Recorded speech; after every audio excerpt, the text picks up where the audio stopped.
무형교회에서 유형교회로 오늘의 묵상입니다. 오늘은 마태복음 27장 3절에서 8절까지 말씀을 묵상하겠습니다. 성경 말씀을 듣겠습니다. 그때 예수를 판 유다가 그의 정죄됨을 보고 스스로 뉘우쳐 그 은 30을 대제사장들과 장로들에게 도로 갖다 주며 이르되 내가 무죄한 피를 팔고 죄를 범하였도다 하니 그들이 이르되 그것이 우리에게 무슨 상관이냐 내가 당하라 하거늘 유다가 은을 성소에 던져놓고 물러가서 스스로 목매어 죽은지라.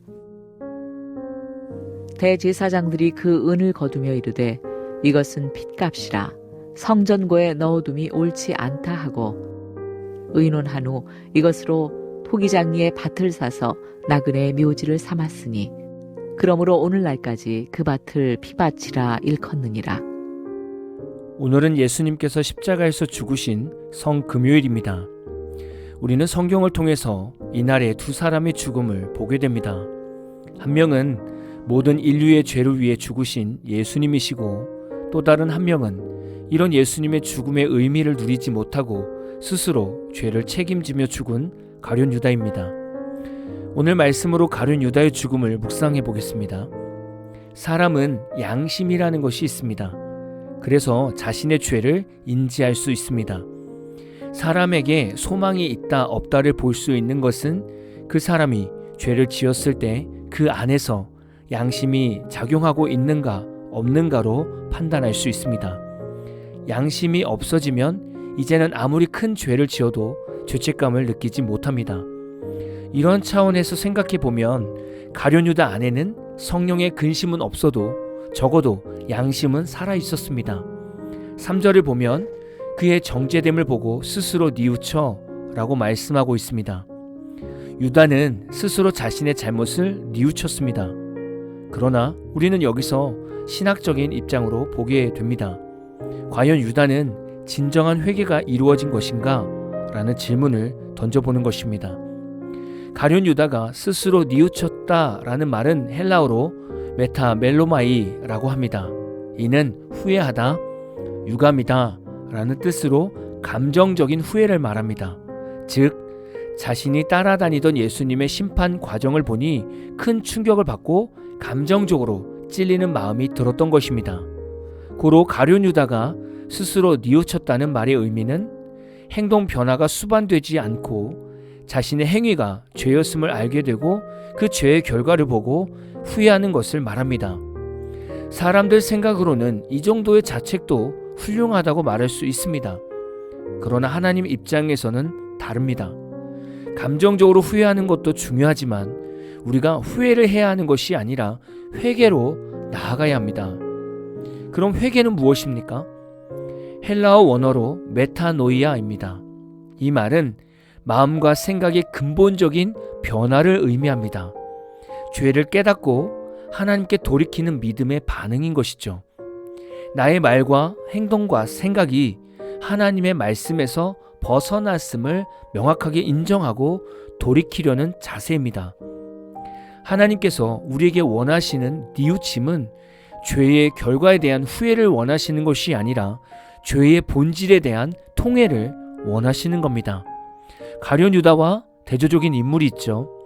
마태복음 26장 75절을 보면 이에 베드로가 예수의 말씀에 닭 울기 전에 내가 3번 나를 부인하리라 하심이 생각나서 밖에 나가서 심히 통곡하니라. 이 말씀은 예수님께서 붙잡혀 가실 때 베드로는 사람들 앞에서 예수님을 부인하게 되었습니다. 그리고 닭이 울자 예수님께서 하신 말씀이 기억나게 되었습니다. 베드로는 자신의 죄를 깨닫게 되었고 밖으로 나가서 심히 통곡하게 되었습니다. 여기서 심히 통곡하다라는 원어의 의미를 보면 깊은 슬픔의 표현입니다. 이 단어는 종종 장례나 큰 상실이 있었을 때 진정한 감정 분출을 표현할 때 사용하는 단어입니다. 가룟 유다의 뉘우침과 베드로의 통곡함을 비교한다면 가룟 유다는 죄의 결과에 대한 후회를 한다면 베드로는 죄의 본질을 깨닫고 하나님께 돌아가려는 마음에서 비롯된 진정한 애통을 한 것입니다. 우리의 회개는 가룟 유다와 같은 죄의 결과에 대한 후회가 아니라 베드로와 같이 죄의 본질에 대한 통회하는 회개를 해야 합니다. 우리가 어떻게 온전한 회개를 하고 있음을 알 수 있을까요? 우리의 삶의 변화가 있는가 없는가를 보면 알 수 있습니다. 그리고 그 삶의 변화가 선한 방향으로 변하고 있는가 아니면 악한 방향으로 변하고 있는가를 보면 알 수 있습니다. 가룟 유다 같은 경우에는 죄를 뉘우쳤지만 그 후의 방향은 선한 방향이 아니라 자신의 죄를 후회하며 자살이라는 악한 방향을 선택하게 됩니다. 그렇다면 유다는 하나님 앞에서 온전한 회개를 한 것이 아님을 알 수 있습니다.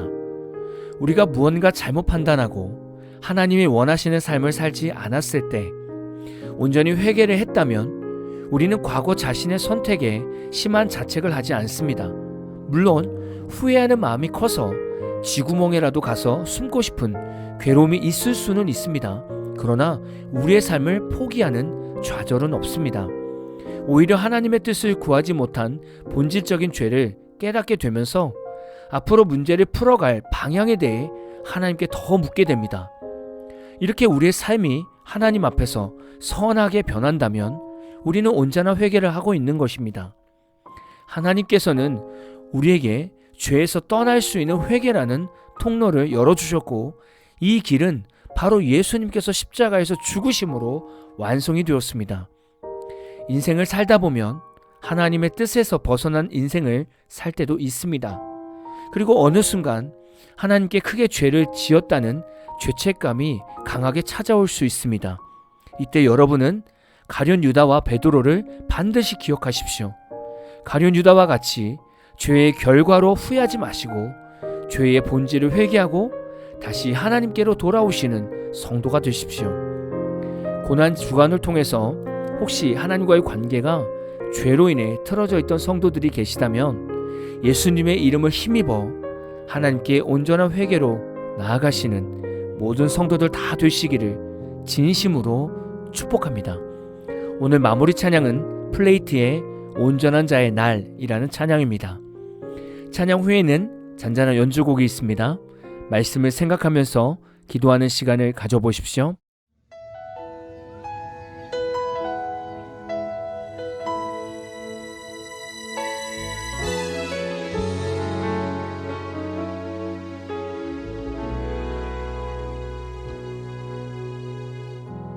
주를 믿는 나의 삶이 때론 외롭더라도 잠잠히 걷는 인생길을 주의 빛이 비추네. 나를 부르신 주님 온전히 신뢰하며 나의 모든 길을 주께 맡기리. 영원한 주의 백성 나 주께 속한 자 주신 사랑으로 이 땅을 살리. 주가 온전한 자의 나를 아시니 나의 기업은 영원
주신